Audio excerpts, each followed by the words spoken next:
Hi, ಎಲ್ಲರಿಗೂ ನಮಸ್ಕಾರ. Ramesh ಉರ್ಮಿನವರ vlogs YouTube ಚಾನಲ್ಗೆ ತಮಗೆಲ್ಲರಿಗೂ ಆತ್ಮೀಯವಾದಂತಹ ಸ್ವಾಗತ.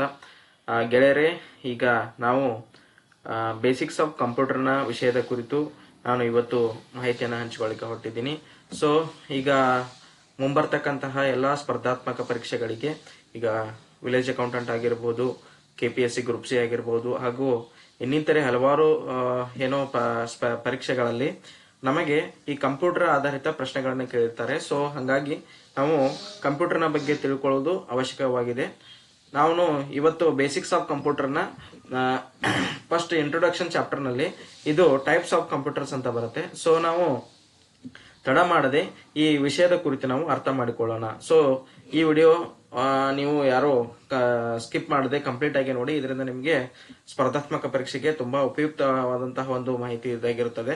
ಸೊ ಈಗ ತಡ ಮಾಡದೆ ನಾವು ಕ್ಲಾಸ್ ಅನ್ನ ಸ್ಟಾರ್ಟ್ ಮಾಡೋಣ. ಈಗ ಮೊದಲನೇದಾಗಿ ಟೈಪ್ಸ್ ಆಫ್ ಕಂಪ್ಯೂಟರ್ಸ್ ಅಂದ್ರೆ ನಾನು ಇದನ್ನ ಈಸಿ ಅಂಡ್ ಎಕ್ಸ್ಪ್ಲನೇಷನ್, ನಾನು ಈಸಿ ಮತ್ತು ಡಿಟೇಲ್ ಆಗಿ ಎಕ್ಸ್ಪ್ಲನೇಷನ್ ಅನ್ನ ಮಾಡ್ತೀನಿ. ಅಂದ್ರೆ ಡಿಟೇಲ್ ಆಗಿ ಅಂದ್ರೆ ಸಂಕ್ಷಿಪ್ತವಾಗಿ ನಿಮಗೆ ಅರ್ಥವಾಗುವ ರೀತಿಯಲ್ಲಿ. ಇದು ಸ್ಲೈಡ್ಸ್ ಎಲ್ಲ ಇಂಗ್ಲಿಷ್ ನಲ್ಲಿ ಇದಾವೆ, ಆದ್ರೂ ಕೂಡ ನಾನು ಏನ್ ಮಾಡ್ತೀನಿ ಅಂದ್ರೆ ಕನ್ನಡದಾಗ ಅದರ ಮೀನಿಂಗ್ ನ ಹೇಳ್ಕೊಂತ ಹೋಗ್ತೀನಿ. ಸೊ ದಯವಿಟ್ಟು ಈ ಕ್ಲಾಸ್ ಅನ್ನ ನೀವು ನೋಡುತ್ತಾ ಮತ್ತೆ ಸರಿಯಾಗಿ ಕೇಳಿಸಿಕೊಂಡು ಇದರ ಉಪಯೋಗವನ್ನು ನೀವು ತಗೋಬೇಕಂತ ಹೇಳ್ತೀನಿ. ಸೊ ಹಿಂಗಾಗಿ ಮೊದಲನೇದಾಗಿ ಬೇಸಿಕ್ಸ್ ಆಫ್ ಕಂಪ್ಯೂಟರ್ಸ್. ಕಂಪ್ಯೂಟರ್ ಅಂದ್ರೆ ಏನು ಅನ್ನೋದು ನಿಮ್ಗೆಲ್ಲರಿಗೂ ಗೊತ್ತಿರುವಂತಹ ವಿಚಾರ. ಕಂಪ್ಯೂಟರ್ ಅಂದ್ರೆ ಯಾವುದೇ ಒಂದು ಡೇಟಾವನ್ನ ನಾವು ಇನ್ಪುಟ್ ಆಗಿ ಕೊಟ್ಟು ಆ ಡೇಟಾವನ್ನ ಅದು ಕಂಪ್ಯೂಟರ್ ಏನ್ ಮಾಡ್ತೈತೆ ಅಂದ್ರೆ ಪ್ರೊಸೆಸ್ ಮಾಡಿ ಏನ್ ಮಾಡ್ತೈತೆ ಅಂದ್ರೆ ನಮಗೆ ಔಟ್ಪುಟ್ ಅನ್ನ ಕೊಡುತ್ತೆ. ಸೊ ಕಂಪ್ಯೂಟರ್ ಅಂದ್ರೆ ಏನು?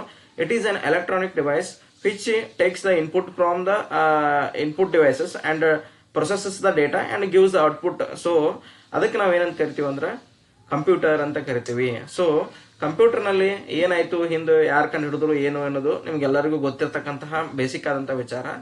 ಸೊ ಈಗ ನಾವು ಏನಪ್ಪಾ ಅಂತಂದ್ರೆ ಟೈಪ್ಸ್ ಆಫ್ ಕಂಪ್ಯೂಟರ್ಸ್ ಬಗ್ಗೆ ನಾವು ಇವತ್ತು ತಿಳಿದುಕೊಳ್ಳೋಣ. ಟೈಪ್ಸ್ ಆಫ್ ಕಂಪ್ಯೂಟರ್ಸ್ ನಲ್ಲಿ ನಾವು ಕಂಪ್ಯೂಟರ್ ಗಳನ್ನ ಬೇರೆ ಬೇರೆ ರೀತಿಯಲ್ಲಿ ನಾವು ಏನ್ ಮಾಡ್ತೀವಿ ಅಂದ್ರೆ ಅವುಗಳನ್ನ ಕ್ಲಾಸಿಫಿಕೇಶನ್ ಮಾಡ್ತೀವಿ, ಅಂದ್ರೆ ವರ್ಗ ಮಾಡ್ತೀವಿ. ಅಂದ್ರೆ ಕಂಪ್ಯೂಟರ್ ಅಂದ್ರೆ ನಾವು ಬರೇ ಮನೆಯಾಗ ಏನೋ ಲ್ಯಾಪ್ಟಾಪ್ ಡೆಸ್ಕ್ಟಾಪ್ ಯೂಸ್ ಮಾಡ್ತೀವಲ್ಲ, ಅವಷ್ಟೇ ಕಂಪ್ಯೂಟರ್ ಅಲ್ಲ. ಅದನ್ನ ಬಿಟ್ಟು ಕೂಡ ನಾವೀಗ ಮೊಬೈಲ್ ಯೂಸ್ ಮಾಡ್ತೀವಿ, ಕ್ಯಾಲ್ಕುಲೇಟರ್ ಯೂಸ್ ಮಾಡ್ತೀವಿ. ಸೊ ಪ್ರತಿಯೊಂದು ಕೂಡ ಇವೆಲ್ಲನೂ ಕಂಪ್ಯೂಟರೇ. ಸೊ ಅಂತಹ ಎಲ್ಲಾ ಕಂಪ್ಯೂಟರ್ ಸಾಧನಗಳನ್ನ ನಾವು ವರ್ಗೀಕರಣ ಮಾಡಿದ್ವಿ.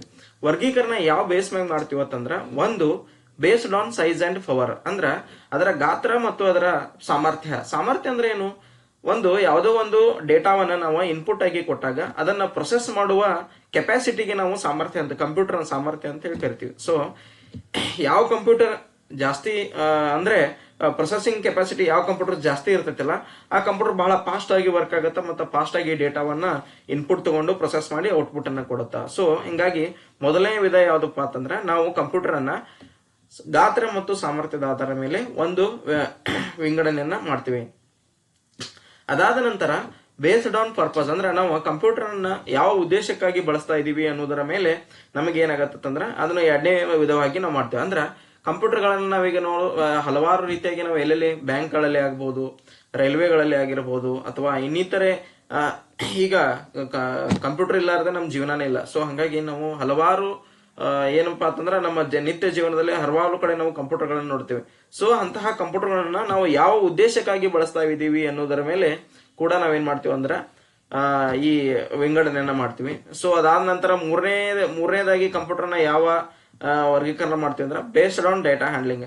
ಸೊ ಕಂಪ್ಯೂಟರ್ ಯಾವ ರೀತಿಯಾಗಿ ಅದು ನಾವು ಕೊಟ್ಟಿರ್ತಕ್ಕಂತಹ ಡೇಟಾವನ್ನ ಹ್ಯಾಂಡಲ್ ಮಾಡುತ್ತೆ ಅನ್ನೋದರ ಆಧಾರದ ಮೇಲೆ, ಅಂದ್ರೆ ವರ್ಕಿಂಗ್ ಪ್ರಿನ್ಸಿಪಲ್ ಅಂದ್ರೆ ಅದರ ಕಾರ್ಯನಿರ್ವಹಣಾ ತತ್ವದ ಆಧಾರದ ಮೇಲೆ ನಾವು ಮೂರನೆಯ ವಿಧವನ್ನಾಗಿ ನಾವು ಏನ್ ಮಾಡ್ತೀವಿ ಅಂದ್ರೆ ಕಂಪ್ಯೂಟರ್ ಅನ್ನ ಕ್ಲಾಸಿಫೈ ಮಾಡ್ತೀವಿ. ಸೊ ಈಗ ಈ ಮೂರು ಮೇನ್ ಟೈಪ್ ಕಂಪ್ಯೂಟರ್ಸ್ ನಲ್ಲಿ ನೀವು ಈಗ ನಮ್ಮ ಜಗತ್ತಿನಲ್ಲಿ ಎಷ್ಟೆಲ್ಲಾ ಕಂಪ್ಯೂಟರ್ಗಳಿದಾವಲ್ಲ ಅವುಗಳನ್ನ ಮೇನ್ ಆಗಿ ಮೂರು ಟೈಪ್.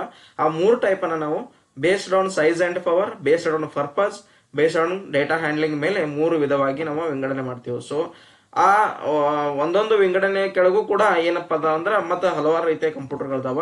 ಅವೇನ್ ಅನ್ನೋದನ್ನ ಈಗ ನೆಕ್ಸ್ಟ್ ನೋಡೋಣ.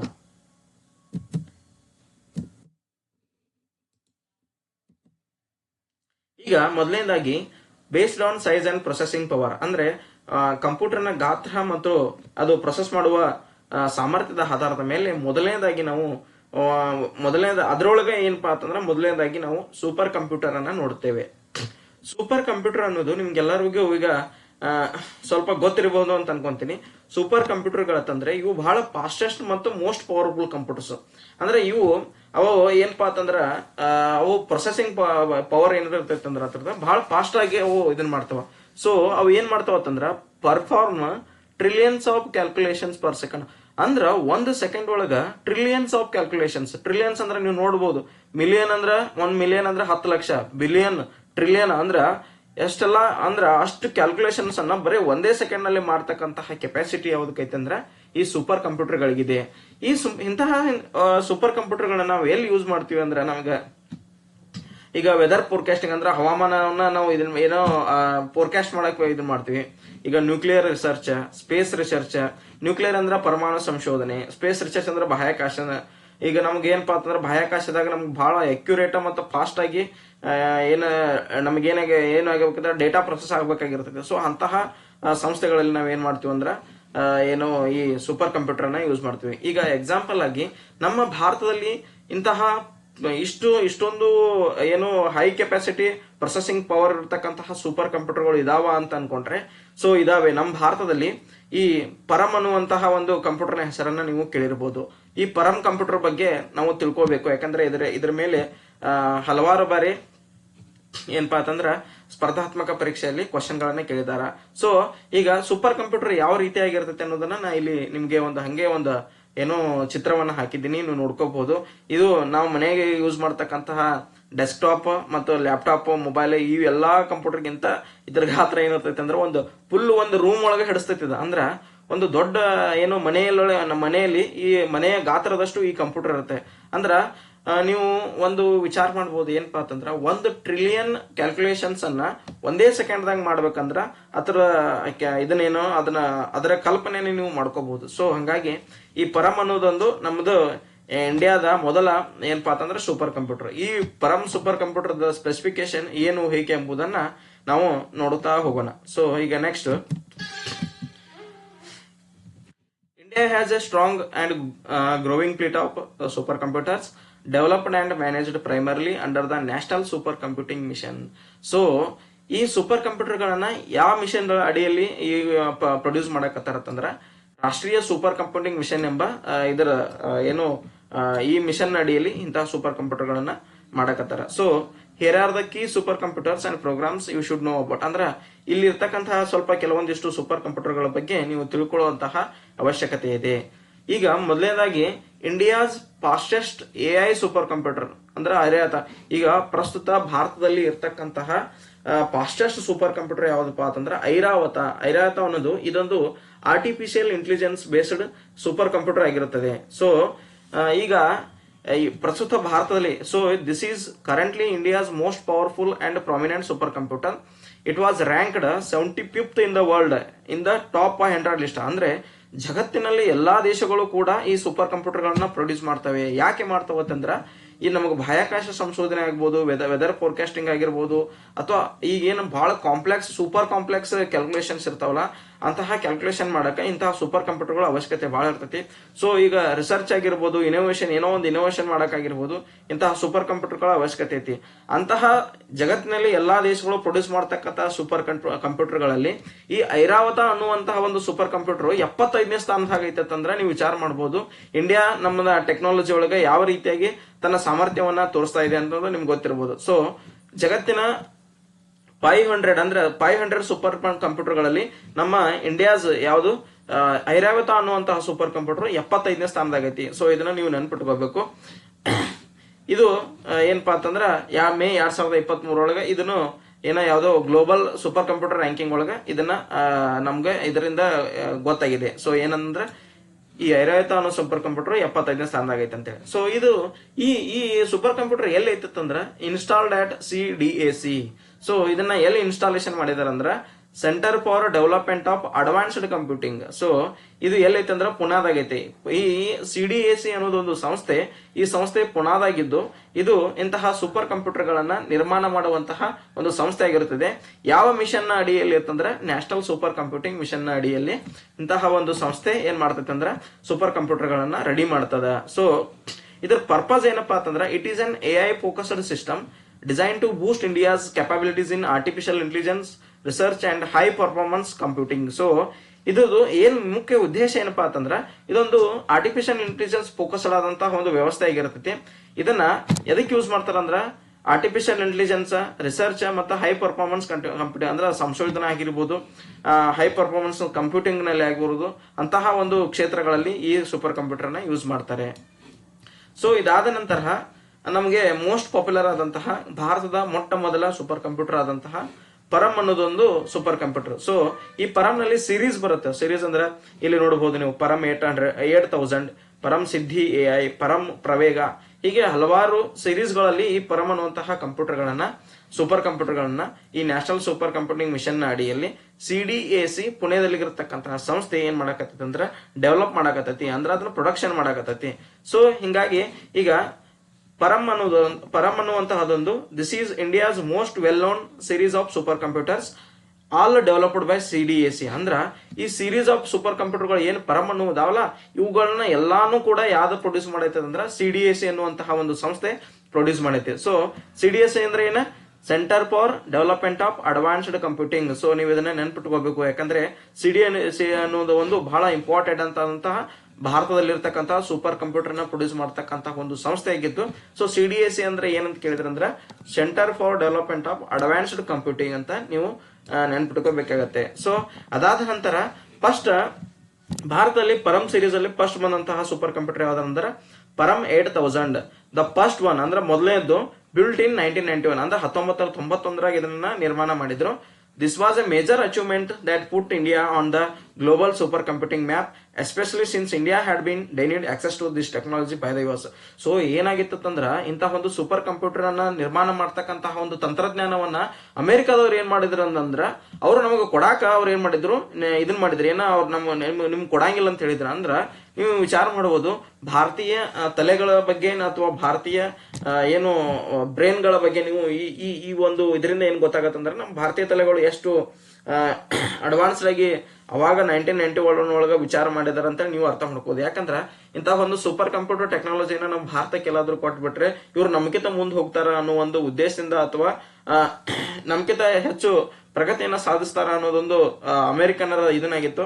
ಸೊ ಹಂಗಾಗಿ ಅವ್ರು ಏನ್ ಮಾಡಿದ್ರಂದ್ರ ಅದನ್ನ ಅಂತಹ ಟೆಕ್ನಾಲಜಿಯನ್ನ ಅವ್ರು ಕೊಡ್ಲಾರ್ದಾಗಿ ಏನಾತಂದ್ರ ಇಂಡಿಯಾದಾಗ ಏನ್ ಮಾಡಿದ್ರು, ಸ್ವಂತ ಇಂತಹ ಒಂದು ಸೂಪರ್ ಕಂಪ್ಯೂಟರ್ ನ ರೆಡಿ ಮಾಡುವಂತ ಕೆಪಾಸಿಟಿ ನಮ್ಮಲ್ಲಿ ಐತೆ ಅಂತ ಹೇಳಿ ತೋರಿಸ್ಕೊಟ್ಟಿದ್ದು ಫಸ್ಟ್ ಗೆ ಯಾವಾಗತ್ತಂದ್ರ 1991 ಒಳಗ ಯಾವ ಕಂಪ್ಯೂಟರ್ ಅನ್ನು ಬಿಲ್ಡ್ ಮಾಡಿ ಪರಂ 8000 ಅನ್ನುವಂತಹ ಒಂದು ಕಂಪ್ಯೂಟರ್ ಅನ್ನ ರೆಡಿ ಮಾಡಿ ಏನು ಜಗತ್ತಿಗೆ ನಾವು ಕೂಡ ಸೂಪರ್ ಕಂಪ್ಯೂಟರ್ ಅನ್ನ ತಯಾರಿಸಬಲ್ಲೆವು ಅಂತ ಹೇಳಿ ಒಂದು ಸಾಮರ್ಥ್ಯವನ್ನ ತೋರಿಸತಕ್ಕಂತಹ ಭಾರತೀಯರ ಶಕ್ತಿ ಮತ್ತು ಭಾರತೀಯರ ಬ್ರೈನ್ ಅನ್ನ ತೋರಿಸತಕ್ಕಂತಹ ಒಂದು ಕೆಲಸ ಆಗಿದ್ದು ಯಾವಾಗಪ್ಪ ಅಂತಂದ್ರ ಈ 1991 ಒಳಗ ಪರಂ 8000 ಅನ್ನುವಂತ ಒಂದು ಸೂಪರ್ ಕಂಪ್ಯೂಟರ್ ಅನ್ನ ರೆಡಿ ಮಾಡಿದಾಗ.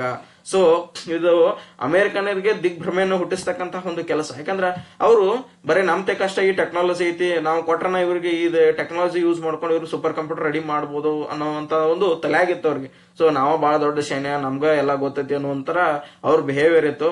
ಸೊ ಅಂತಹ ಸೊಕ್ಕನ ಮುರಿದಂತಹ ಭಾರತೀಯರು ಈ ಪರಂ 8000 ಅನ್ನುವಂತಹ ಅಂದ್ರೆ ಮೊಟ್ಟ ಮೊದಲನೇದಾಗಿ 1991 ಒಳಗ ಇಂತಹ ಒಂದು ಸೂಪರ್ ಕಂಪ್ಯೂಟರ್ ನ ರೆಡಿ ಮಾಡಿದ್ರು. ಸೊ ಹಿಂಗೆ ಪರಂ ಸಿರೀಸ್ ಕಂಟಿನ್ಯೂ ಆಗ್ತಾ ಹೋಗುತ್ತೆ. ಇಂತಹ ಈ ಸಿರೀಸ್ ಅನ್ನ ಏನ್ ಮಾಡ್ತಾರೆ ಅಂದ್ರೆ CDAC ದವರು ಪ್ರೊಡಕ್ಷನ್ ಮಾಡ್ಕೊಂತ ಹೋಗ್ತಾರ. ಆ ಸಿರೀಸ್ ನಲ್ಲಿ ಪರಂ ಸಿದ್ಧಿ AI ಅನ್ನೋದು ಕೂಡ ಒಂದು another one of India's most powerful supercomputers, also ranked highly on the global top 100 list. ಇದು ಕೂಡ ಪರಂ ಸಿದ್ಧಿ AI ಅನ್ನೋದೊಂದು ಬಹಳ ಇಂಪಾರ್ಟೆಂಟ್ ಆದಂತಹ ಮೋಸ್ಟ್ ಪವರ್ಫುಲ್ ಆದಂತಹ ಒಂದು ಏನೋ ಸೂಪರ್ ಕಂಪ್ಯೂಟರ್ ಆಗಿರ್ತದೆ. ಇದು ಕೂಡ ಏನಪ್ಪಾ ಅಂತಂದ್ರ ಗ್ಲೋಬಲ್ ಅಂದ್ರೆ ನಮ್ಮ ವಿಶ್ವದ ನಮ್ಮ ಗ್ಲೋಬಲ್ ಒಳಗ ಏನಂದ್ರೆ ನಮ್ಮ ಭೂಮಿ ಒಳಗ ಎಷ್ಟು ಸೂಪರ್ ಕಂಪ್ಯೂಟರ್ 500 ಚಲೋ ಸೂಪರ್ ಕಂಪ್ಯೂಟರ್ ಇದಾವಲ್ಲ ಅದ್ರೊಳಗೂ ಕೂಡ ಇದು ಒಂದು ಸ್ಥಾನವನ್ನ ಪಡೆದೈತಿ. ಸೊ ಲೈಕ್ ಐರಾವತ ಗತೆ ಐರಾವತದ ಎಷ್ಟು ಐತ್ರಿ, 75ನೇ ಸ್ಥಾನ ಐತಿ ಇಂಡಿಯಾದಾಗ. ವರ್ಲ್ಡ್ ಒಳಗ ಐರಾವತ ಸೂಪರ್ ಕಂಪ್ಯೂಟರ್ ಇದನ್ನ ಪೊಸಿಷನ್ ಏನೈತೆ ಅಂದ್ರೆ 75ನೇ ಸ್ಥಾನ ಐತಿ. ಸೊ ಹಂಗಾಗಿ ಈ ಪರಂ ಸಿದ್ಧಿ AI ಅನ್ನೋದು ಕೂಡ ಒಂದು world class system built for AI and deep learning ಅಂದ್ರ ಆರ್ಟಿಫಿಷಿಯಲ್ ಇಂಟೆಲಿಜೆನ್ಸ್ ಮತ್ತು ಡೀಪ್ ಲರ್ನಿಂಗ್ ಸಲುವಾಗಿ ನಿರ್ಮಾಣ ಮಾಡಿದಂತಹ ಒಂದು ಸೂಪರ್ ಕಂಪ್ಯೂಟರ್ ಪರಂ ಸಿದ್ಧಿ AI ಆಗಿರುತ್ತದೆ. ಸೊ ಅದಾದ ನಂತರ ಪರಂ ಪ್ರವೇಗ, located at the Indian Institute of Science, Bangalore. This is one of the most powerful supercomputers in an Indian academic institution. So Param Pravega ಅನ್ನೋದೊಂದು ಕೂಡ ಸೂಪರ್ ಕಂಪ್ಯೂಟರ್ ಆಗಿದ್ದು ಇದು ಎಲ್ಲಿ ಐತೆ ಅಂದ್ರ ಈಗ ನಮ್ಮ ಕರ್ನಾಟಕದ ಬೆಂಗಳೂರಿನಲ್ಲಿ IISc ಅಂತೇಳಿ ಬರುತ್ತೆ ಇನ್ಸ್ಟಿಟ್ಯೂಷನ್. ಯಾಕಂದ್ರೆ IISc ಅನ್ನೋದೊಂದು ಬಹಳ ತಂತ್ರಜ್ಞಾನ ಆಗಿರ್ಬೋದು, ಯಾವುದೇ ಒಂದು ಕ್ಷೇತ್ರದಲ್ಲಿ ಆಗಿರ್ಬೋದು, ಅದು ಒಂದು ಶಿಕ್ಷಣ ಸಂಸ್ಥೆ ಮತ್ತು ಏನೋದು ರಿಸರ್ಚ್ ಸೆಂಟರ್ ಕೂಡ ಹೌದು. ಹೀಗೆ ಹಲವಾರು ರೀತಿಯಾಗಿ ಏನಪ್ಪಾ ಅಂತಂದ್ರೆ ಅದು ವರ್ಲ್ಡ್ ಒಳಗ ಟಾಪ್ ರ್ಯಾಂಕಿಂಗ್ ಇರ್ತಕ್ಕಂತಹ ಒಂದು ಇದನ್ನದು ಏನೋ ಯೂನಿವರ್ಸಿಟಿ. ಸೊ ಅಂತ ಒಂದು ಯೂನಿವರ್ಸಿಟಿ ಅಥವಾ ಅಂತ ಒಂದು ವಿಶ್ವವಿದ್ಯಾಲಯದಲ್ಲಿ IISc ಇಲ್ಲಿ ಈ ಪರಂಪ್ರವೇಗ ಅನ್ನೋದೊಂದು ಇಂತಹ ಸೂಪರ್ ಕಂಪ್ಯೂಟರ್ನ ನಮ್ಮ IISc ಒಳಗ ಐತಿ. ಇದನ್ನ ಎದಕ್ಕೆ ಇಟ್ಟಾರಪ್ಪ ಅಂತಂದ್ರ ಅಲ್ಲಿ ನಮಗ ಈಗ ನಾವು ಏನ್ ಮಾಡಾಕತ್ತೀವಿ ಅಂದ್ರ ನಮ್ಮ ಸ್ಟೂಡೆಂಟ್ಸ್ ಅಲ್ಲಿ ಏನ್ ಕಲಿತಿರ್ತಾರ, ಸೊ ಅಂತವ್ರಿಗೆ ಇದನ್ನ ಏನಂತಾರಂದ್ರ ಅದ್ರ ಬಗ್ಗೆ ಸೂಪರ್ ಕಂಪ್ಯೂಟರ್ ಬಗ್ಗೆ ಜ್ಞಾನವನ್ನ ತುಂಬಾಕಾಗ್ಲಿ ಅಥವಾ ಏನೋ ಒಂದು ರಿಸರ್ಚ್ ಮಾಡಕ್ಕಾಗ್ಲಿ ಇಂತಹ ಒಂದು ಸೂಪರ್ ಕಂಪ್ಯೂಟರ್ ಅನ್ನ ಏನೋ ಈ IISc ಒಳಗ ನಾವು ಅಲ್ಲಿ ಇಟ್ಟಿದ್ದಾರೆ. ಸೊ ಇದು ಏನಪ್ಪಾ ಪರಂಪ್ರವೇಗ located at the Indian Institute of Science, Bangalore. This is one of the most powerful supercomputers in an Indian academic institute. ಅಂದ್ರ ಭಾರತೀಯ ಶೈಕ್ಷಣಿಕ ಸಂಸ್ಥೆಗಳಲ್ಲಿ ಒಂದು ಮೋಸ್ಟ್ ಪವರ್ಫುಲ್ ಸೂಪರ್ ಕಂಪ್ಯೂಟರ್ ಯಾವ ಇನ್ಸ್ಟಿಟ್ಯೂಷನ್ ದಾಗ ಐತಿ ಅಂದ್ರ IISc ಒಳಗೈತಿ. ಸೊ ಇನ್ನು ನೆಕ್ಸ್ಟ್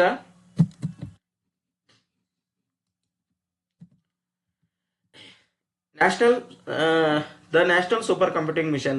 ಏನಿದು ನ್ಯಾಷನಲ್ ಸೂಪರ್ ಕಂಪ್ಯೂಟಿಂಗ್? ನಾನು ನಿಮಗೆ ಆವಾಗಲೇ ಹೇಳಿದ್ದೀನಿ, ಈ ಒಂದು ಭಾರತೀಯ ಏನಂದ್ರೆ ಇಂಡಿಯನ್ ಸೆಂಟ್ರಲ್ ಗೌರ್ಮೆಂಟ್ ಇದನ್ನ ಸ್ಕೀಮ್ ಅಂತ ತಿಳ್ಕೊರಿ. ಇದೊಂದು ಮಿಷನ್ ನ್ಯಾಷನಲ್ ಸೂಪರ್ ಕಂಪ್ಯೂಟರ್ ಅಂದ್ರೆ ಒಂದು ಏನೋ ಅವ್ರದ್ದು ಒಂದು ಇದನ್ನ ಏನು ಗೋಲ್ ಅಂದಂಗದ. ಸೊ ಹಿಂಗಾಗಿ this is the most important part of India's current super computing strategy. So what is it? So a major government project to build a vast network of supercomputers across the country. ಒಂದು ಮುಖ್ಯವಾದಂತಹ ಸರ್ಕಾರಿಯ ಏನೋ ಯೋಜನೆ ಆಗಿದ್ದು, ಇದರ ಯೋಜನೆಯ ಉದ್ದೇಶ ಏನಪ್ಪಾ ಅಂತಂದ್ರ ಭಾರತದಾದ್ಯಂತ ಒಂದು ದೊಡ್ಡದಾದಂತಹ ಸೂಪರ್ ಕಂಪ್ಯೂಟರ್ ನೆಟ್ವರ್ಕ್ ಅನ್ನ ರೆಡಿ ಮಾಡುವುದು ಇದರ ಉದ್ದೇಶ ಆಗಿರುತ್ತೆ. ಸೊ ಈಗ ಇದರ ಗೋಲ್ ಏನಪ್ಪಾ ಅಂತಂದ್ರ to equip India's top academic and research institutions.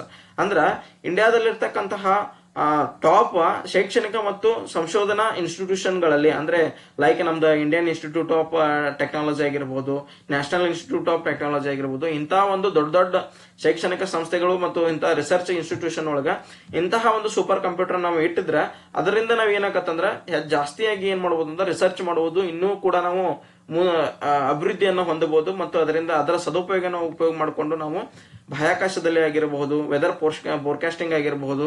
So ಹಿಂಗ ನಾವು ಯಾರು ಬೇರೆ ಯಾವ್ದು ದೇಶದ ಮ್ಯಾಗ ನಾವು ಡಿಪೆಂಡ್ ಆಗಲಾರ್ದೆ ನಮ್ಮದೇ ಆದಂತಹ ಒಂದು ಓನ್ ಟೆಕ್ನಾಲಜಿ ನಮ್ ತೈಕಿದ್ರೆ ನಾವ್ ಏನ್ ಬೇಕಾದ ನಾವು ಸ್ವತಂತ್ರ ಇಂಡಿಪೆಂಡೆಂಟ್, ನಾವು ಟೆಕ್ನಾಲಜಿ ಒಳಗೆ ಇಂಡಿಪೆಂಡೆಂಟ್ ಅದು ಅಂದ್ರೆ ಯಾರ ಮ್ಯಾಗೂ ಕೂಡ ನಾವ್ ಏನು ಅಂದ್ರೆ ಅವಲಂಬನೆ ಆಗುವಂತಹ ಒಂದು ಚಾನ್ಸ್ ಬರುವುದಿಲ್ಲ. ಸೊ ಹಂಗಾಗಿ ಈ ನ್ಯಾಷನಲ್ ಸೂಪರ್ ಕಂಪ್ಯೂಟಿಂಗ್ ಮಿಷನ್ ಅನ್ನೋದೊಂದು ಭಾರತೀಯ ಕೇಂದ್ರ ಸರ್ಕಾರದ ಒಂದು ಪ್ರಮುಖ ಯೋಜನೆ ಆಗಿದ್ದು, ಭಾರತದಾದ್ಯಂತ ಇರುವಂತಹ ಏನು ಸರ್ಕಾರಿ ಶೈಕ್ಷಣಿಕ ಸಂಸ್ಥೆಗಳು ಮತ್ತು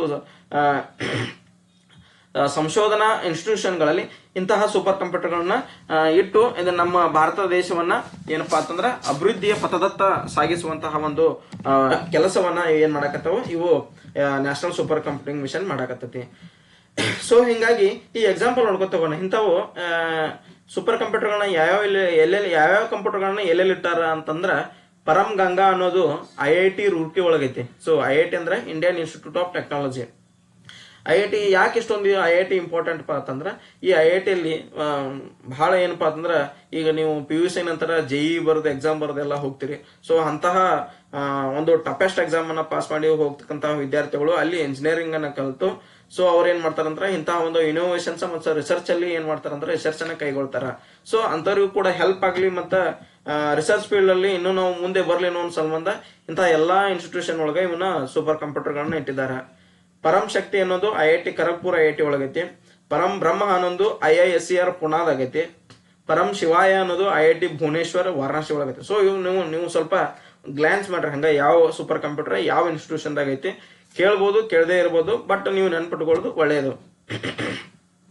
super computers for specific jobs ಅಂದ್ರ India also has powerful super computers dedicated to the specific and critical tasks. So ನಾವು ಸೂಪರ್ ಕಂಪ್ಯೂಟರ್ ನ ಯಾವ್ದೋ ಒಂದು ಉದ್ದೇಶಕ್ಕಂತೂ ಬಳಸ್ತಾ ಇರ್ತೀವ. ಸೊ ನಮ್ಗೆ ಅದು ಎದಕ್ಕೋ ಬೇಕಾಗಿರ್ತೈತಿ. ನಮ್ಗೆ ಎದಕ್ಕೋ ಬೇಕಾಗಿರ್ತೈತಿ ಅಂದ್ರೆ ಒಂದು ಸ್ಪೆಸಿಫಿಕ್ ಟಾಸ್ಕ್ ಗಾಗಿ ಒಂದೊಂದು ಸೂಪರ್ ಕಂಪ್ಯೂಟರ್ ಗಳನ್ನ ನಾವು ಯೂಸ್ ಮಾಡ್ತೀವಿ. ಯಾವ್ದೋ ಒಂದು ಪರ್ಟಿಕ್ಯುಲರ್ ಕೆಲಸಕ್ಕಾಗಿ ನಾವೇನ್ ಮಾಡ್ತೀವಿ ಅಂದ್ರೆ ನಮ್ದು ಏನೋ ಒಂದು ಕೆಲಸ ಈಸಿ ಆಗ್ಲಿ ಅನ್ನೋ ಸಂಬಂಧ ಅಥವಾ ಏನೋ ಒಂದು ರಿಸರ್ಚ್ ಮಾಡುವ ಒಂದು ಪರ್ಟಿಕ್ಯುಲರ್ ಕೆಲಸ ಒಳಗೆ ರಿಸರ್ಚ್ ಸಂಶೋಧನೆಯನ್ನ ಕೈಗೊಳ್ಳೋ ಸಂಬಂಧ ಪ್ರತಿಯೊಂದಕ್ಕೂ ಒಂದೊಂದು ಸೂಪರ್ ಕಂಪ್ಯೂಟರ್ ಗಳನ್ನ ನಾವು ಯೂಸ್ ಮಾಡ್ತೀವಿ. ಈಗ ಎಕ್ಸಾಂಪಲ್ ಪ್ರತ್ಯೂಷ್ ಮತ್ತ ಮಿಹಿರ್ ಆಗಿರಬಹುದು. These are the powerful super computers used by the Indian institute of tropical metrology. ಅಂದ್ರ ಈ ಹವಾಮಾನ ಇಲಾಖೆಯವರು ಈ ಪ್ರತ್ಯೂಷ್ ಮತ್ತು ಮಿಹಿರ್ ಅನ್ನುವಂತಹ ಸೂಪರ್ ಕಂಪ್ಯೂಟರ್ಗಳನ್ನ ಯೂಸ್ ಮಾಡಕತ್ತಾರ. ಈ ಮೇನ್ ಪರ್ಪಸ್ ಏನಪ್ಪಾ ಅಂತಂದ್ರ their main job is to run complex weather models for weather forecasting and climate research. ಈ ಹವಾಮಾನ ಮತ್ತು ವಾಯುಗುಣದ ಸಂಶೋಧನೆಯಲ್ಲಿ ನಾವು ಇವನ್ನ ಯೂಸ್ ಮಾಡ್ತೀವಿ. Which has significantly improved the accuracy of monsoon and cyclone productions India. So ನೀವು ಭಾರತೀಯ ಒಂದು ಜಿಯೋಗ್ರಫಿಯನ್ನ ನೋಡಿದಾಗ ಏನಾಗತ್ತಂದ್ರ ನಮ್ದು 3 ಕಡೆ ಏನೈತಂದ್ರ ಸಮುದ್ರದ ನೀರಿಂದ ಆವೃತವಾಗೈತಿ. ನಮ್ದು ಹವಾಮಾನ ಮತ್ತು ಏನು ನಮ್ದು ಏನು ಇದು ನಮ್ದು ಇದನ್ನೈತಿಲ್ಲ ಮಾನ್ಸೂನ್ ಎದ್ರ ಮ್ಯಾಗ ಡಿಪೆಂಡ್ ಆಗೈತಿ. ನೈಋತ್ಯ ಮಾನ್ಸೂನ್ ಮಾರುತಗಳ ಏನೋ ನಾವು ಅದ್ರ ಮ್ಯಾಗ ನಮ್ಗ ಮಳಿ ಬರ್ತೈತಿ. ಸೊ ಜೂನ್ದಾಗದು ಮಳಿ ಬರ್ತೈತಿ. ಇದನ್ನ ಅಕ್ಯುರೇಟ್ ಆಗಿ ನೈಋತ್ಯ ಮಾನ್ಸೂನ್ ಮಾರುತಗಳು ಯಾವ ಡೇಟಿಗೆ ಬರ್ತಾವ, ಯಾವತ್ತು ಮಳಿ ಆಕತಿ, ಯಾವತ್ತು ಮುಂದೆ ಹೊಕ್ಕವ. ಸೊ ಇಂತಹ ಒಂದು ಕಾಂಪ್ಲೆಕ್ಸ್ ಆದಂತಹ ಒಂದು ಏನು ಪ್ರಡಿಕ್ಷನ್ಸ್ ಇರ್ತಾವಲ್ಲ, ಅಂತಹ ಪ್ರಡಿಕ್ಷನ್ಸ್ ಅನ್ನ ನಾವು ಇದನ್ನ ಮಾಡ್ಬೇಕಂದ್ರೆ ಎಕ್ಸಾಕ್ಟ್ ಆಗಿ ಅಕ್ಯುರೇಟ್ ಆಗಿ ಕಂಡು ಹಿಡಿಬೇಕಂತಂದ್ರ ಇಂತಹ ಸೂಪರ್ ಕಂಪ್ಯೂಟರ್ಗಳ ಅವಶ್ಯಕತೆ ಬಹಳ ಐತಿ. ಇದರಿಂದ ನಾವ್ ಏನ್ ಮಾಡ್ತೀವಿ, ಬಾರಿ ಅನಾಹುತಗಳನ್ನ ತಪ್ಪಿಸೋದು. ಅನಾಹುತ ಅಂದ್ರೆ ಏನೇನ್ ತಪ್ಪತೈತಿ, ಇದರಿಂದ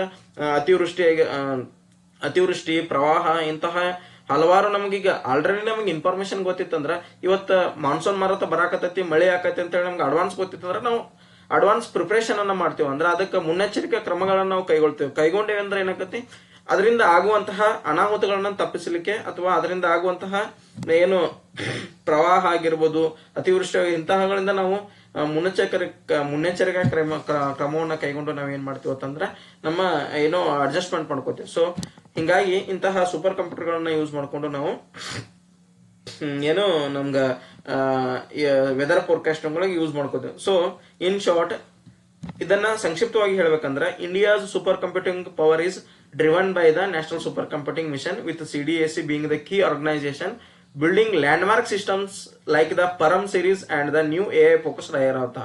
So in short ಆಗಿ ಹೇಳ್ಬೇಕಂದ್ರ ನ್ಯಾಷನಲ್ ಸೂಪರ್ ಕಂಪ್ಯೂಟಿಂಗ್ ಮಿಷನ್ ಅಡಿಯಲ್ಲಿ CDAC ಸಂಸ್ಥೆಯವರು ಪುಣೆದಾಗಿದ್ದು ಇವ್ರು ಏನ್ ಮಾಡಕತ್ತಾರಂದ್ರ ಒಂದು ಇಂತಹ ಮೋಸ್ಟ್ ಪವರ್ಫುಲ್ ಆದಂತಹ ಸೂಪರ್ ಕಂಪ್ಯೂಟರ್ಗಳಾದಂತಹ ಪರಮ್ ಆಗಿರ್ಬೋದು, ಐರಾವತವಾಗಿರ್ಬೋದು, ಇಂತಹ ಸೂಪರ್ ಕಂಪ್ಯೂಟರ್ಗಳನ್ನ ಏನ್ ಮಾಡಕತ್ತಾರ, ಅವರು ಪ್ರೊಡಕ್ಷನ್ ಮಾಡತ್ತಾರ, ಡೆವಲಪ್ ಮಾಡತ್ತಾರ, ಅಥವಾ ಏನೋ ನೀವ್ ಏನ್ ಅನ್ಕೋಬಹುದು, ಇಂತಹವುಗಳನ್ನ ನಿರ್ಮಾಣ ಮಾಡಕತ್ತಾರ ಅಂತೇಳಿ ನೀವು ತಿಳ್ಕೊಬೇಕಾಗತ್ತ. ಸೊ ಇದು ಬರೇ ಸೂಪರ್ ಕಂಪ್ಯೂಟರ್ ಆತ. ಅಂದ್ರ ನಾವ್ ಎದ್ರಾಗ ನೋಡಿದ್ದನ್ನ ಬರೇ ನಾವು ಗಾತ್ರ ಮತ್ತು ಸಾಮರ್ಥ್ಯದ ಆಧಾರದ ಮೇಲೆ ಏನು ನಾವು ಕಂಪ್ಯೂಟರ್ಗಳನ್ನ 3 ವರ್ಗಗಳಾಗಿ ವಿಂಗಡಿಸಿದ್ವಿಲ್ಲ, ಅಂತಹ ಇದ್ರೊಳಗ ಗಾತ್ರ ಮತ್ತು ಸಾಮರ್ಥ್ಯದ ಆಧಾರದ ಮೇಲೆ ಒಂದು ವಿಧವಾದಂತಹ ಸೂಪರ್ ಕಂಪ್ಯೂಟರ್ ಅನ್ನ ನೋಡಿದೆವು. ಸೂಪರ್ ಕಂಪ್ಯೂಟರ್ ಯಾಕೆ ಇಂಪಾರ್ಟೆಂಟ್ ಅಂತಂದ್ರೆ ಇದು ಸ್ಪರ್ಧಾತ್ಮಕ ಪರೀಕ್ಷೆ ಆಗಲಿ ಅಥವಾ ನಮ್ಗೆ ಜ್ಞಾನದ ಒಂದು ಇದರಿಂದಾಗ್ಲಿ ಕೂಡ ನಮ್ಗೆ ಬಹಳ ಇಂಪಾರ್ಟೆಂಟ್. ಅದ್ರ ಬಗ್ಗೆ ನಾವು ತಿಳ್ಕೊಳ್ಳೋದು ಬಹಳ ಅವಶ್ಯಕತೆ ಐತಿ. ಅದ್ರ ಬಗ್ಗೆ ಏನು, ಯಾಕೆ, ಹೆಂಗು, ಏನು ಅನ್ನೋದನ್ನ ನೀವೆಲ್ಲರೂ ತಿಳ್ಕೊಂಡ್ರಿ. ಅದಾದ ನಂತರ ನೆಕ್ಸ್ಟ್ ಕಂಪ್ಯೂಟರ್ ಯಾವ್ದಪ್ಪ ಅಂದ್ರ main frame computer. Main frame ಅಂತಂದ್ರ ಇವು ಸೂಪರ್ ಕಂಪ್ಯೂಟರ್ಗಿಂತ ಸ್ವಲ್ಪ ಕಡಿಮೆ powerful, less than a supercomputer, powerful less than a supercomputers, very powerful but slightly less than supercomputer. Supercomputer power ಕಿಂತ ಸ್ವಲ್ಪ ಕಡಿಮೆ ಇರುತ್ತೆ. Can support hundreds of thousands of users at the same time. ಅಂದ್ರ ನೂರಾರು ಸಾವಿರಾರು ಮಂದಿ ಏಕಕಾಲಕ್ಕೆ ಇಂತಹ ಕಂಪ್ಯೂಟರ್ಗಳನ್ನ ನಾವೇನು ಮಾಡಬಹುದು, ಯೂಸ್ ಮಾಡಬಹುದು. ಇದನ್ನ ಎಲ್ಲೆಲ್ಲಿ ಯೂಸ್ ಮಾಡ್ತಾರಪ್ಪ ಅಂದ್ರ ಬ್ಯಾಂಕ್ಗಳಾಗಿರ್ಬೋದು, ರೈಲ್ವೆ ಆಗಿರ್ಬೋದು, ಏರ್ಲೈನ್ಸ್ ಅಂದ್ರೆ ವಿಮಾನಯಾನ ಸಂಸ್ಥೆಗಳಾಗಿರ್ಬೋದು. ಎದಕ್ಕಂದ್ರ ಮ್ಯಾಸಿವ್ ಡಾಟಾ ಪ್ರೊಸೆಸಿಂಗ್, ಬಹಳ ದೊಡ್ಡ ಗಾತ್ರದ ದತ್ತಾಂಶ ವಿಶ್ಲೇಷಣೆಗಾಗಿ ಏನ್ ಮಾಡ್ತಾರತ್ತಂದ್ರ ಇಂತಹ ಸೂಪರ್ ಕಂಪ್ಯೂಟರ್ಗಳನ್ನ ಮೇನ್ ಫ್ರೇಮ್ ಕಂಪ್ಯೂಟರ್ಗಳನ್ನ ಏನ್ ಮಾಡ್ತಾರಂದ್ರ ಯೂಸ್ ಮಾಡ್ತಾರ. ಒಂದು ಎಕ್ಸಾಂಪಲ್ ಯಾವ್ದಪ್ಪ ಅಂದ್ರ IBM Z series. IBM Z series ಅನ್ನೋದು ಮೇನ್ ಫ್ರೇಮ್ ಕಂಪ್ಯೂಟರ್ ಆಗಿದ್ದು ಇವುಗಳನ್ನ ಬ್ಯಾಂಕ್ಗಳು, ರೈಲ್ವೆಗಳು, ವಿಮಾನಯಾನ ಸಂಸ್ಥೆಗಳು, ಇಂತಹ ಒಂದು ಇತರ ಸಂಸ್ಥೆ ಒಳಗೆ ಯೂಸ್ ಮಾಡ್ತಾರ. ಎದಕ್ಕಂತಂದ್ರ ಬೃಹತ್ ಗಾತ್ರದ ಏನಪ್ಪಾ ಅಂತಂದ್ರ ಡೇಟಾ ಪ್ರೊಸೆಸಿಂಗ್ ಒಳಗೆ ಇವು ಬಹಳ ಇಂಪಾರ್ಟೆಂಟ್ ಪಾತ್ರವನ್ನ ವಹಿಸ್ತಾವ. ಇವು ಮೇನ್ ಅಂದ್ರೆ ಸೂಪರ್ ಕಂಪ್ಯೂಟರ್ಗಿಂತ ಸ್ವಲ್ಪ ಪವರ್ಫುಲ್, ಕಡಿಮೆ ಅಂದ್ರೆ ಪವರ್ಫುಲ್ ಅದಾವ, ಬಟ್ ಅದಕ್ಕಿಂತ ಸ್ವಲ್ಪ ಕಡಿಮೆ ಇರ್ತಾವ. ಅಂತದಕ್ಕೆ ಏನಂತಂದ್ರ ಮೇನ್ ಫ್ರೇಮ್ ಕಂಪ್ಯೂಟರ್ ಅಂತ ಕರೀತಾರ. ಅದಕ್ಕೊಂದು ಎಕ್ಸಾಂಪಲ್ ಯಾವ್ದಪ್ಪ ಅಂದ್ರ IBM Z ಸೀರೀಸ್. ಸೊ ಅದಾದ ನಂತರ ಮಿನಿ ಕಂಪ್ಯೂಟರ್ ಅಂದ್ರೆ ಏನ, medium sized computers, more powerful Dhan personal computers but less powerful Dhan main frames, can support many users at once in small organisations. So ಈ ಮಿನಿ ಕಂಪ್ಯೂಟರ್ ಅಂತಂದ್ರೆ ಏನು, ಇವು ಮೀಡಿಯಂ ಸೈಜ್ ಕಂಪ್ಯೂಟರ್ ಅಂದ್ರೆ ಇತರ ಗಾತ್ರ ಮೀಡಿಯಂ ಸೈಜ್ ಇರ್ತೈತಿ. ಇವು more powerful Dhan personal computer ಅಂದ್ರೆ ಯಾವಪ್ಪ ಅಂತಂದ್ರ ನಾವು ಈಗೇನು ನಮ್ಮ ಮನ್ಯಾಗ ನಾವು ಇದು ಡೆಸ್ಕ್ಟಾಪ್ ಯೂಸ್ ಮಾಡ್ತೀವಲ್ಲ ಅದಾಗಿರ್ಬೋದು, ಲ್ಯಾಪ್ಟಾಪ್ ಆಗಿರ್ಬೋದು, ಮೊಬೈಲ್ ಆಗಿರ್ಬೋದು, ಮತ್ತು ಟ್ಯಾಬ್ಲೆಟ್ ಆಗಿರ್ಬೋದು, ಇವೆಲ್ಲಕ್ಕೂ ನಾವೇನಂತ ಕರಿತೀವಿ ಅಂದ್ರೆ ಮೈಕ್ರೋ ಕಂಪ್ಯೂಟರ್ ಅಂತ ಕರಿತೀವಿ. ಮೈಕ್ರೋ ಕಂಪ್ಯೂಟರ್ ಅಂದ್ರೂ ಒಂದು ಪರ್ಸನಲ್ ಕಂಪ್ಯೂಟರ್ ಅಂತಂದ್ರ. ಸೊ ನಾವೀಗೇನು ಒಬ್ಬ ಯೂಸರ್ ಯೂಸ್ ಮಾಡಕತ್ತಿದಂದ್ರ ಅವೆಲ್ಲ ಮೈಕ್ರೋ ಕಂಪ್ಯೂಟರ್. ಇವು mini computer, main frame computer ಏನ್ ದಾವಲ್ಲ, ಇವು ಎಟ್ ಅ ಟೈಮ್ ನೂರಾರು ಮತ್ತು ಸಾವಿರಾರು ಜನ ಇವನ್ನ ಏನ್ ಮಾಡಬಹುದು, ಯೂಸ್ ಮಾಡಬಹುದು. ಸೊ ಇವು ಇದೇ ಇದರ ಮೇನ್ ಡಿಫ್ರೆನ್ಸ್. ಅಂದ್ರ ಮೈಕ್ರೋ ಕಂಪ್ಯೂಟರ್ ಅಂತಂದ್ರ ಪರ್ಸನಲ್ ಕಂಪ್ಯೂಟರ್. ಈ ಮಿನಿ ಕಂಪ್ಯೂಟರ್ ಅನ್ನೋದು ಈ ಪರ್ಸನಲ್ ಕಂಪ್ಯೂಟರ್ಗಿಂತ ಸ್ವಲ್ಪ ಮೋರ್ ಪವರ್ಫುಲ್ ಇರ್ತಾವ, but less than main frame ಕಂಪ್ಯೂಟರ್ಗಿಂತ ಸ್ವಲ್ಪ ಲೆಸ್ ಪವರ್ಫುಲ್ ಇರ್ತಾವ. ಸೊ ಇವು ಇದ್ರ ಸೈಜ್ ಎಷ್ಟಿರ್ತೈತಿ, ಮೀಡಿಯಂ ಸೈಜ್ ಇರ್ತೈತಿ. ಸೊ ಇವು can support many users at once in small organisations. ಅಂದ್ರ ಬಹಳ ಜನ ಯೂಸರ್ಗಳು ಅಂದ್ರೆ ಬಳಕೆದಾರರು ಇದನ್ನ ಎಟ್ ಅ ಟೈಮ್ ಯೂಸ್ ಮಾಡ್ಕೋಬಹುದು. ಅದಾದ ನಂತರ ಮೈಕ್ರೋ ಕಂಪ್ಯೂಟರ್. ಮೈಕ್ರೋ ಅಂದ್ರೆ ಪರ್ಸನಲ್ ಕಂಪ್ಯೂಟರ್. ಈಗ ನಮ್ಮ ಮನ್ಯಾಗ ಏನು ಆಲ್ಸೋ ಯು ಕ್ಯಾನ್ ಕರಿತೀವಿ, PC ಅಂತ ಕರಿತೀವಿ. ಡಿಸೈನ್ಡ್ ಫಾರ್ ಇಂಡಿವಿಜುವಲ್ ಅಂದ್ರ ಒಬ್ಬರ ಯೂಸ್ ಮಾಡಕ್ ಇವು ಬಹಳ ಏನಂದ್ರ ಸೂಟೇಬಲ್ ಅದಾವ. ಅಂದ್ರೆ ಈಗ ನಾ ಈಗೇನು ಲ್ಯಾಪ್ಟಾಪ್ದಾಗ ನಾ ಏನ್ ಮಾಡಕತ್ತೀನಿ, ಕ್ಲಾಸ್ ಮಾಡಕತ್ತೀನಿ. ಲ್ಯಾಪ್ಟಾಪ್ ಅನ್ನೋದು ಒಂದು ಏನದು ಪರ್ಸನಲ್ ಕಂಪ್ಯೂಟರ್. ನಮ್ಮ ಮನ್ಯಾಗ ನಾವು CPU, ಮಾನಿಟರ್, ಕೀಬೋರ್ಡ್, ಮೌಸ್ ಇಟ್ಕೊಂಡು ಏನ್ ಕುಂತ ನಾವೇನು ಯೂಸ್ ಮಾಡ್ತಿಲ್ಲ, ಅವೆಲ್ಲಾನು ಕೂಡ ಪರ್ಸನಲ್ ಕಂಪ್ಯೂಟರ್ನ ಅಡಿಯಲ್ಲಿ ಬರ್ತವೆ. ಸೊ ನೀವು ಒಂದು ಏನಪ್ಪಾ ಅಂತಂದ್ರೆ ಕಂಪ್ಯೂಟರ್ ಅಂದ್ರೆ ನಮ್ಮ ಮನ್ಯಾಗ ಯೂಸ್ ಮಾಡ್ತಂತ ಕಂಪ್ಯೂಟರ್ ಅದ ದೊಡ್ಡದಂತ ತಿಳ್ಕೊಳಕ್ ಹೋಗ್ಬೇಡ್ರಿ. ಅದು ಒಂದು ಟೈಪ್ ಆಫ್ ಕಂಪ್ಯೂಟರ್ ಅಷ್ಟ. ಅದು ಯಾವ ಟೈಪ್ ದಾಗ ಮೈಕ್ರೋ ಕಂಪ್ಯೂಟರ್ ಒಳಗ ಬರ್ತಕ್ಕಂತ ಒಂದು ಟೈಪ್ ಅದ ಅಷ್ಟ. ಸೊ ಹಿಂಗ ಗಾತ್ರ ಮತ್ತು ಪ್ರೊಸೆಸಿಂಗ್ ಆಧಾರದ ಮೇಲೆ ನಾವು ಟೋಟಲ್ ಆಗಿ ಎಷ್ಟು ನೋಡಿದೀವಿ ಅಂತಂದ್ರೆ 4. ಒಂದು super computer, the most powerful. ಅದಾದ್ಮೇಲೆ ಮೇನ್ ಫ್ರೇಮ್ ಕಂಪ್ಯೂಟರ್, ಸೂಪರ್ ಕಂಪ್ಯೂಟರ್ಗಿಂತ ಸ್ವಲ್ಪ ಪ್ರೊಸೆಸಿಂಗ್ ಕಡಿಮೆ ಬಟ್ ಪವರ್ಫುಲ್ ಇರ್ತೈತೆ. ಅಟ್ ಅ ಟೈಮ್ ಸಾವಿರಾರು ಜನ ಯೂಸ್ ಮಾಡಬಹುದು ಅಂತ ಒಂದು ಕಂಪ್ಯೂಟರ್. ಅದಾದ ನಂತರ ಮಿನಿ ಕಂಪ್ಯೂಟರ್. ಮಿನಿ ಅಂದ್ರ ಮೀಡಿಯಂ ಸೈಜ್ ಇರುತ್ತೆ. ಈ ಮೇನ್ ಫ್ರೇಮ್ ಕಂಪ್ಯೂಟರ್ಗಿಂತ ಸ್ವಲ್ಪ ಕಡಿಮೆ ಪವರ್ಫುಲ್ ಇರ್ತೈತಿ. ಮತ್ತೆ ಇದನ್ನು ಕೂಡ ಹಲವಾರು ಬಳಕೆದಾರರು ಏಕಕಾಲಕ್ಕೆ ಯೂಸ್ ಅನ್ನ ಮಾಡಬಹುದು. ಅದಾದ ನಂತರ ನಮ್ಮ ದಿನನಿತ್ಯ ಜೀವನದಲ್ಲಿ ನಾವೇನು ಮೊಬೈಲು, ಟ್ಯಾಬ್ಲೆಟ್, PC ಮತ್ತು ಲ್ಯಾಪ್ಟಾಪ್ಗಳನ್ನ ಏನು ಯೂಸ್ ಮಾಡ್ತೀವಿ ಅವೆಲ್ಲ ಕೂಡ ಇವು ಮೈಕ್ರೋ ಕಂಪ್ಯೂಟರ್ನ ಅಡಿಯಲ್ಲಿ ಬರ್ತೀವಿ. ಸೊ ಒಂದು ವಿಂಗಡಣೆಯಲ್ಲಿ ಅಂದ್ರೆ ನಾವೇನಪ್ಪಾ ಅಂತಂದ್ರ ಕಂಪ್ಯೂಟರ್ಗಳನ್ನ ನಾವ್ 3 ಟೈಪ್ ಒಳಗ ವಿಂಗಡಣೆ ಮಾಡಿದ್ವಿ. ಅದ್ರಾಗ ಒಂದೇದು ಒಂದು ಗಾತ್ರ ಮತ್ತು ಸಾಮರ್ಥ್ಯದ ಆಧಾರದ ಮೇಲೆ, ಎರಡನೇದು ಇನ್ನೊಂದು ಏನು ಬೇಸ್ಡ್ ಆನ್ ಪರ್ಪಸ್ ಆಧಾರದ ಮೇಲೆ, ಅದಾದ್ಮೇಲೆ ಇನ್ನೊಂದು ಬೇಸ್ಡ್ ಆನ್ ವರ್ಕಿಂಗ್ ಪ್ರಿನ್ಸಿಪಲ್ ಅಥವಾ ಬೇಸ್ಡ್ ಆನ್ ಡೇಟಾ ಹ್ಯಾಂಡ್ಲಿಂಗ್. ಈ 3 ಟೈಪ್ ನೋಡಿದ್ವಿ. ಅಥವಾ 1ನೇ ಟೈಪ್ ಮುಗಿತ್ತು. ಇನ್ನು ನೆಕ್ಸ್ಟ್ ಟೈಪ್ ನೋಡೋಣ. ಅದಾದ್ಮೇಲೆ ಈ ಬೇಸ್ಡ್ ಆನ್ ಪರ್ಪಸ್, ನಾವು ಕಂಪ್ಯೂಟರ್ನ ಯಾವ ಉದ್ದೇಶಕ್ಕಾಗಿ ಬಳಸ್ತೀವಿ ಅನ್ನುವಂತಹ ಒಂದು ಆಧಾರದಲ್ಲಿ ಜನರಲ್ ಪರ್ಪಸ್ ಕಂಪ್ಯೂಟರ್ ಮತ್ತು specific purpose computer. General purpose ಅಂದ್ರೆ ಜನರಲ್ ಆಗಿ ಯೂಸ್ ಮಾಡೋದು, ಸ್ಪೆಸಿಫಿಕ್ ಅಂದ್ರೆ ಸ್ಪೆಸಿಫಿಕ್ ಆಗಿ ಯೂಸ್ ಮಾಡೋದು. ಜನರಲ್ ಅಂದ್ರೆ ಏನೋ ನಾವು ಎಲ್ಲದಕ್ಕೂ ಯೂಸ್ ಮಾಡಬಹುದು. ಸೊ ಎಲ್ಲದಕ್ಕೂ ಅಂದ್ರೆ ಏನ, ಬರೆಯಕ್ಕಾಗಿರ್ಬೋದು, ಗೇಮಿಂಗ್ ಆಡಕ್ಕಾಗಿರ್ಬೋದು, ಇಂಟರ್ನೆಟ್ ನ ಬ್ರೌಸಿಂಗ್ ಮಾಡಕ್ಕಾಗ್ಬೋದು, ಕ್ಯಾಲ್ಕುಲೇಷನ್ ಮಾಡಕ್ಕಾಗಿರ್ಬೋದು, ಏನ್ ಬೇಕಾದ್ರೆ ನಮ್ಗೆ ಜನರಲ್ ಆಗಿ ನಮ್ಗೆ ಏನಪ್ಪಾ ಈಗ ಜನರಲ್ ಆಗಿ ನಾವು ಕಂಪ್ಯೂಟರ್ ಎದಕ್ಕೆ ಯೂಸ್ ಮಾಡ್ತೀವಿ, ನಾವೇನೋ ಒಂದು ಇಂಟರ್ನೆಟ್ ದಾಗ ಸರ್ಚ್ ಮಾಡಿ ಏನೋ ಒಂದು ಇನ್ಫಾರ್ಮೇಶನ್ ಅನ್ನ ಡೌನ್ಲೋಡ್ ಮಾಡ್ಕೊಂಡು ಪ್ರಿಂಟ್ ತಗೋತೀವಿ. ಅಥವಾ ನಮ್ದು ಇವು MS ಆಫೀಸ್ ಒಳಗೆ ಏನ್ ಮಾಡ್ತೀವಿ, ಲೆಟರ್ ಬರೀತಿರ್ತೀವಿ. PPT ಒಳಗೆ ಏನ್ ಮಾಡ್ತೀವಿ, ಪವರ್ ಪಾಯಿಂಟ್ ಪ್ರೆಸೆಂಟೇಷನ್ ಅನ್ನ ಮಾಡ್ತೀವಿ. ಮತ್ತೆ ಎಕ್ಸೆಲ್ ಒಳಗ ನಮ್ದೇನೋ ಡೇಟಾವನ್ನ ನಾವು ಇಟ್ಕೊಂಡು ಅದನ್ನ ಸಪರೇಟ್ ಆಗಿ ವಿಂಗಡಣೆ ಮಾಡಿ ನಮ್ಗೆ ಹೆಂಗ್ ಅನುಕೂಲ ಬೇಕಲ್ಲ ಹಂಗ ನಾವೇನ್ ಮಾಡ್ತೀವಿ, ಯೂಸ್ ಮಾಡ್ಕೋತೀವಿ. ಅಂದ್ರೆ ಜನರಲ್ ಆಗಿ ಸಾಮಾನ್ಯ ಜನರು ಬಳಸುವಂತಹ ಏನೋ ಉದ್ದೇಶದಿಂದ ಏನ್ ನಾವು ಬಳಸ್ತೀವಲ್ಲ ಅವು ಜನರಲ್ ಪರ್ಪಸ್ ಕಂಪ್ಯೂಟರ್ಸ್ ಅಂತ ಕರೀತಾರೆ. ಜನರಲ್ ಅಂದ್ರೆ ನಾವು ನಾರ್ಮಲ್ ಆಗಿ ಮನ್ಯಾಗ ಏನ್ ಯೂಸ್ ಮಾಡತ್ತೀವಿ, ಲೈಕ್ PC ಆಗಿರ್ಬೋದು, ಲ್ಯಾಪ್ಟಾಪ್ ಆಗಿರ್ಬೋದು, ಸಾಮಾನ್ಯ ಉದ್ದೇಶಗಳಿಗಾಗಿ ನಾವು ಏನು ಕಂಪ್ಯೂಟರ್ಗಳನ್ನ ಯೂಸ್ ಮಾಡ್ತೀವಿ ಅದಕ್ಕೆ ನಾವೆಲ್ಲ ಜನರಲ್ ಪರ್ಪಸ್ ಕಂಪ್ಯೂಟರ್ ಅಂತ ಕರಿತೀವಿ. ಇನ್ನೊಂದು ನೆಕ್ಸ್ಟ್ ಟೈಪ್ ಯಾವ್ದಪ್ಪ ಅಂದ್ರೆ ಸ್ಪೆಷಲ್ ಪರ್ಪಸ್. ಸ್ಪೆಷಲ್ ಅಂದ್ರೆ designed for one specific task. ಅಂದ್ರೆ ಬರೀ ಒಂದೇ ಒಂದು ಉದ್ದೇಶ ಸಂಬಂಧ ಕಂಪ್ಯೂಟರ್ ಅನ್ನ ರೆಡಿ ಮಾಡಿ ಅದನ್ನ ನಮ್ಮ ಅನುಕೂಲಕ್ಕೆ ತಕ್ಕಂಗ ಯೂಸ್ ಮಾಡ್ಕೊಳ್ಳೋದಕ್ಕೆ ಏನಂತ ಕರೀತಾರೆ ಅಂದ್ರೆ ಸ್ಪೆಷಲ್ ಪರ್ಪಸ್ ಕಂಪ್ಯೂಟರ್ಸ್ ಅಂತ ಕರಿತಾವು. ಇವು ಎದಕ್ಕೆ ಬಹಳ very efficient for that single function. ಅಂದ್ರ ಆ ಒಂದೇ ಒಂದು ಕೆಲಸಕ್ಕೆ ಅದು ಏನು ಬಹಳ ಎಫಿಷಿಯಂಟ್ ಅಂದ್ರೆ ಬಹಳ ಕರೆಕ್ಟ್ ಕೆಲಸ ಮಾಡ್ತಿರ್ತೀವಿ. ಈಗ ಜನರಲ್ ಪರ್ಪಸ್ ಅಂದ್ರೆ ಬಹಳ ಕೆಲಸ ಮಾಡ್ತೈತಿ. ಸ್ಪೆಸಿಫಿಕ್ ಪರ್ಪಸ್ ಅಂತಂದ್ರೆ ಬರೀ ಒಂದ್ ಕೆಲಸ ಮಾಡ್ತೈತಿ, ಕರೆಕ್ಟ್ ಮಾಡ್ತೈತಿ, ಬಹಳ ಪವರ್ಫುಲ್ ಆಗಿ ಮಾಡ್ತೈತಿ. ಸೊ ಅಂತವಕ್ಕೆ ಏನಂತ ಕರೀತಾರ ಅಂದ್ರೆ ಸ್ಪೆಷಲ್ ಪರ್ಪಸ್ ಕಂಪ್ಯೂಟರ್ ಅಂತ ಕರೀತಾರ. ಸ್ಪೆಷಲ್ ಪರ್ಪಸ್ ಕಂಪ್ಯೂಟರ್ ಒಳಗ ಎಕ್ಸಾಂಪಲ್ ಯಾವ್ದಪ್ಪ ಅಂತಂದ್ರ ಈಗ ATM ಮಷಿನ್ ಇರ್ತೈತಿ. ಬರೀ ಅದೇನ್ ಮಾಡ್ತೈತಿ, ಬರೀ ATM ಕೆಲಸ ಅಷ್ಟ ಮಾಡ್ತೈತಿ. ಅಥವಾ ನಾವು ಹೋಗಿ ಇಂಟರ್ನೆಟ್ ಸರ್ಚ್ ಮಾಡಕ್ಕಾಕತ್ತೆ ಆಗಂಗಿಲ್ಲ, ಏನಾರ ಒಂದು ಪ್ರಿಂಟ್ ತಗೊಳಕಾಕತ್ತೆ ಆಗಂಗಿಲ್ಲ. ಸೊ ಹಂಗ ಜನರಲ್ ಪರ್ಪಸ್ ಅಂದ್ರೆ ಸಾಮಾನ್ಯ ನಾವ್ ಎಲ್ಲಾ ತರ ಯೂಸ್ ಮಾಡ್ಕೋಬಹುದು. ಸ್ಪೆಸಿಫಿಕ್ ಅಂದ್ರೆ ಬರೀ ಒಂದೇ ಉದ್ದೇಶಕ್ಕಾಗಿ ಯೂಸ್ ಮಾಡ್ಕೋಬಹುದು. ಸೊ ಸ್ಪೆಷಲ್ ಪರ್ಪಸ್ ಕಂಪ್ಯೂಟರ್ಗಳಿಗೆ ಎಕ್ಸಾಂಪಲ್ ಯಾವಪ್ಪ ಅಂದ್ರೆ ಈ ATM ಮಷಿನ್ ಆಗಿರ್ಬೋದು, ಟ್ರಾಫಿಕ್ ಕಂಟ್ರೋಲ್ ಸಿಸ್ಟಮ್ ಆಗಿರ್ಬೋದು, ವಾಷಿಂಗ್ ಮಷಿನ್ ಕಂಟ್ರೋಲರ್ ಆಗಿರ್ಬೋದು, ಮೆಡಿಕಲ್ ಇಕ್ವಿಪ್ಮೆಂಟ್ ಕಂಪ್ಯೂಟರ್ ಆಗಿರ್ಬೋದು. ಸೊ ಒಂದೇ ಒಂದು ಸ್ಪೆಸಿಫಿಕ್ ಟಾಸ್ಕ್ ಸಂಬಂಧ ನಾವು ಕಂಪ್ಯೂಟರ್ ಯೂಸ್ ಮಾಡಿದ್ರೆ ಅದು specific purpose computer. So based on the purpose ನಾವು ಓನ್ಲಿ 2 ಟೈಪ್ ಅನ್ನು ನೋಡ್ತೀವಿ. ಒಂದು ಜನರಲ್ ಪರ್ಪಸ್ ಕಂಪ್ಯೂಟರ್ಸ್, ಅದಾದ ನಂತರ special purpose computer. So general ಅಂದ್ರೆ ಏನ, ಸ್ಪೆಷಲ್ ಅಂದ್ರೆ ನೀವು ಅರ್ಥ ಮಾಡ್ಕೊಂಡ್ರಿ. ಇನ್ನು ನೆಕ್ಸ್ಟ್ 3ನೇ ಟೈಪ್ ಅನ್ನ ನೋಡೋಣ. ಬೇಸ್ಡ್ ಆನ್ ಡೇಟಾ ಹ್ಯಾಂಡ್ಲಿಂಗ್ ಅಂದ್ರ ದತ್ತಾಂಶವನ್ನ ಯಾವ ರೀತಿ, ದತ್ತಾಂಶ ಅಂದ್ರೆ ಏನೋ ಒಂದು ಡೇಟಾ ಅನ್ನೋದಂದ್ರೆ, ಡೇಟಾ ಅಂದ್ರೆ ಏನೇನಿರ್ತೈತಿ, ಒಂದು ಯಾವುದೋ ಒಂದು ವರ್ಡ್ ಆಗಿರ್ಬೋದು, ಟೆಕ್ಸ್ಟ್ ಆಗಿರ್ಬೋದು, ಇಮೇಜ್ ಆಗಿರ್ಬೋದು, ವಿಡಿಯೋ ಆಗಿರ್ಬೋದು, ಇವೆಲ್ಲಾನು ಡೇಟಾನ ಮಾದರಿ ಅಂದ್ರೆ ದತ್ತಾಂಶದ ಟೈಪ್ಗಳು ಇವೆಲ್ಲ. ಈಗ ಒಂದು ಸಂಖ್ಯೆನೂ ಒಂದು ಡೇಟಾನ, ಒಂದು ಇಮೇಜ್ನು ಒಂದು ಡೇಟಾನ, ಒಂದು ಅಕ್ಷರನೂ ಡೇಟಾನ, ಒಂದು ಅಲ್ಫಾಬೆಟ್ನು ಡೇಟಾನ. ಸೊ ಇವಕ್ಕೆಲ್ಲಕ್ಕೂ ಏನಂತ ಕರೀತಾರ ಅಂದ್ರೆ ಡೇಟಾ ಅಂತ ಕರೀತಾರೆ. ಸೊ ದತ್ತಾಂಶಗಳ ಟೈಪ್ಗಳು. ಸೊ ಹಂಗ ಬೇಸ್ಡ್ ಆನ್ ಡೇಟಾ ಹ್ಯಾಂಡ್ಲಿಂಗ್ ಅಂದ್ರೆ ಹೌದು ಕಾರ್ಯನಿರ್ವಹಿಸುವಂತ ತತ್ವದ ಆಧಾರದ ಮೇಲೆ ನಾವು ಕಂಪ್ಯೂಟರ್ಗಳನ್ನ 3 ರೀತಿಯಾಗಿ ವಿಂಗಡಣೆ ಮಾಡ್ತೀವಿ. ಅದರಲ್ಲಿ 1ನೇದು ಅನಲಾಗ್, 2ನೇದು ಡಿಜಿಟಲ್, 3ನೇದು ಹೈಬ್ರಿಡ್. ಸೊ ಈ 3 ರೀತಿ ಅಂದ್ರೆ ಏನ ಅನ್ನೋದನ್ನ ನಾವು ತಿಳ್ಕೊಳ್ಳೋಣ. ಇವು ಬಹಳ ಇಂಪಾರ್ಟೆಂಟ್, ಯಾಕಂದ್ರೆ ಬೇಸಿಕ್ ಆಗಿ ಇವು 3 ಟೈಪ್ಸ್ ಆಫ್ ಕಂಪ್ಯೂಟರ್ಸ್ ಅನ್ನ ಅರ್ಥ ಮಾಡ್ಕೋರಿ. ಇದ್ರ ಮ್ಯಾಗೂ ಕೂಡ ಸ್ಪರ್ಧಾತ್ಮಕ ಪರೀಕ್ಷೆಯಲ್ಲಿ ಕ್ವಶನ್ ಕೇಳುವಂತಹ ಚಾನ್ಸಸ್ ಜಾಸ್ತಿ ಇರುತ್ತೆ. ಸೊ ಹಿಂಗಾಗಿ ನಾವು ಮೊದಲನೇದಾಗಿ ಅನಲಾಗ್ ಕಂಪ್ಯೂಟರ್ಸ್. ಅನಲಾಗ್ ಅಂತಂದ್ರೆ ಏನ, work on continuous physical values like temperature, pressure and speed.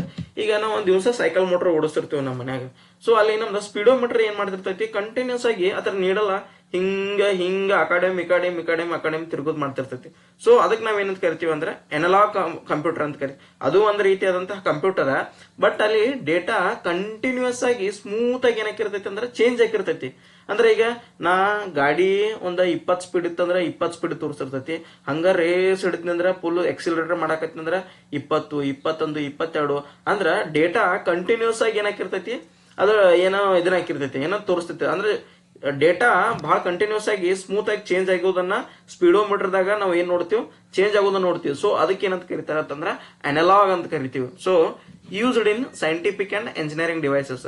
ನಾವು ಎಲ್ಲಿ ಯೂಸ್ ಮಾಡ್ತೀವಿ ಅಂತಂದ್ರ ಈ ವೈಜ್ಞಾನಿಕ ಮತ್ತು ಇಂಜಿನಿಯರಿಂಗ್ ಅಂದ್ರೆ ತಾಂತ್ರಿಕ ಡಿವೈಸ್ ಏನದ ಅಂದ್ರ ಉಪಕರಣಗಳದಾವಲ್ಲ, ಅಂತಹ ಒಂದು ಉಪಕರಣಗಳಲ್ಲಿ ನಾವು ಯೂಸ್ ಮಾಡ್ತೀವಿ. ಎಲ್ಲೆಲ್ಲಿಪ್ಪ ಅಂತಂದ್ರ ಸ್ಪೀಡೋಮೀಟರ್. ನಾ ಈ ಎಕ್ಸಾಂಪಲ್ ಕೊಟ್ಟು ನಿಮ್ಗೆ ಸ್ಪೀಡೋಮೀಟರ್ ಹೆಂಗ್ ಯೂಸ್ ಆಕೈತದ, ಈಗ ನಮ್ದು ಗಾಳಿ ಹೆಂಗ್ ಜಾಸ್ತಿ ಸ್ಪೀಡ್ ತಿರ್ತೈತಲ್ಲ ಹಂಗ ಜಾಸ್ತಿ ಸ್ಪೀಡೋಮೀಟರ್ ತೋರಿಸ್ಬೇಕು. ಗಾಡಿ ಎಷ್ಟು ಸ್ಪೀಡ್ ಹೊಂಟೈತಿ ಅನ್ನೋದು ಸ್ಪೀಡೋಮೀಟರ್ದಾಗ ಗೊತ್ತಾಕತಿ. ನಮ್ಗೆ ಹೆಂಗ್ ಗೊತ್ತಾಕತಿ, ಡೇಟಾ ಕಂಟಿನ್ಯೂಸ್ ಆಗಿ ಸ್ಪೀಡೋಮೀಟರ್ಕ ರವಾನೆ ಆಗ್ತಿರ್ತೈತಿ. ಅಂದ್ರೆ ಗಾಳಿ ಎಷ್ಟು ಸ್ಪೀಡ್ ತಿರ್ತೈತಲ್ಲ ಅಷ್ಟು ಸಿಗ್ನಲ್ ಎಲ್ಲಿ ಬರ್ತೈತಿ, ಸ್ಪೀಡೋಮೀಟರ್ ಬರ್ತೈತೆ. ಅಂದ್ರೆ ಇಷ್ಟ ಸ್ಪೀಡ್ ಹೊಂಟೈತಿ ಅನ್ನೋದು ನಮ್ಗೆ ಗೊತ್ತಾಕತಿ. ಸೊ ಹಂಗಾಗಿ ಸ್ಪೀಡೋಮೀಟರ್ ಆಗಿರ್ಬೋದು, ಥರ್ಮೋಮೀಟರ್ ಆಗಿರ್ಬೋದು, ಮತ್ತು ಏರ್ಕ್ರಾಫ್ಟ್ ಫ್ಲೈಟ್ ಕಂಟ್ರೋಲ್ ಕಂಪ್ಯೂಟರ್ಸ್ ಆಗಿರ್ಬೋದು. ಇಂತಹ ಒಂದು ಇದರಲ್ಲಿ ನಾವ್ ಏನ್ ಮಾಡ್ತೀವಿ ಅಂತಂದ್ರ ಈ ಏನೋ ಇಂತಹ ಕಂಪ್ಯೂಟರ್ಗಳನ್ನ ಯೂಸ್ ಮಾಡ್ತೀವಿ.